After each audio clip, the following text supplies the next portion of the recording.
কক্সবাজারের টেকনাফ উপজেলার ভারসরা উপকূলে অভিযান চালিয়ে ৫ জন মানব পাচারকারীকে আটক করেছে বাংলাদেশ কোস্টগার্ড।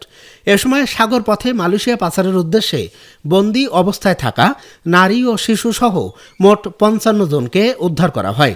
আজ ২০ ফেব্রুয়ারি শুক্রবার দুপুরে কোস্টগার্ড মিডিয়া কর্মকর্তা লেফটেন্যান্ট কমান্ডার সিয়ামুল হক এ তথ্য নিশ্চিত করেছেন। তিনি বলেন, গোয়েন্দা সূত্রে জানা যায়, মালয়েশিয়া পাচারের উদ্দেশ্যে নারী ও শিশুসহ বিপুল সংখ্যক ব্যক্তি টেকনাফের বাহারছড়া সমুদ্র এলাকায় অবস্থান করছে। প্রাপ্ত সংবাদের ভিত্তিতে বৃহস্পতিবার রাত ১০টার দিকে কোস্টগার্ড আউটপোস্ট বাহারছড়া, শাহাপরী ও টেকনাফ স্টেশন সমন্বয়ে একটি বিশেষ অভিযান পরিচালনা করা হয়।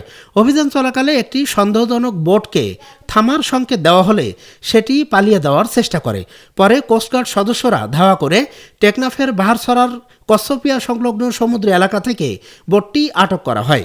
পরবর্তীতে তল্লাশি চালিয়ে পাচারের শিকার ৫৫ জন ভুক্তভোগীকে উদ্ধার এবং ৫ জন মানব পাচারকারীকে আটক করা হয়।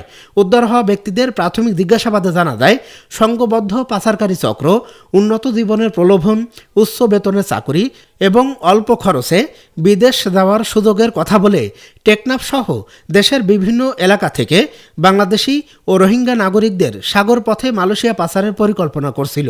উদ্ধারকৃত ব্যক্তিদের প্রয়োজনীয় সহায়তা প্রদান এবং আটক পাচারকারীদের বিরুদ্ধে আইনানুগ ব্যবস্থা গ্রহণের কার্যক্রম চলমান রয়েছে। তিনি আরও বলেন, মানব পাচার রোধে বাংলাদেশ কোস্টগার্ড ভবিষ্যতে এ ধরনের অভিযান অব্যাহত রাখবে।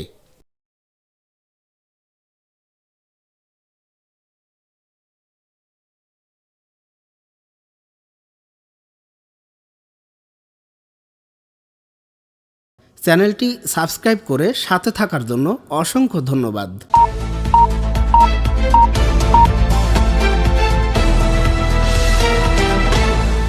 ৪৮ বাংলা টিভি, বাংলা ও বাঙালির কথা বলে।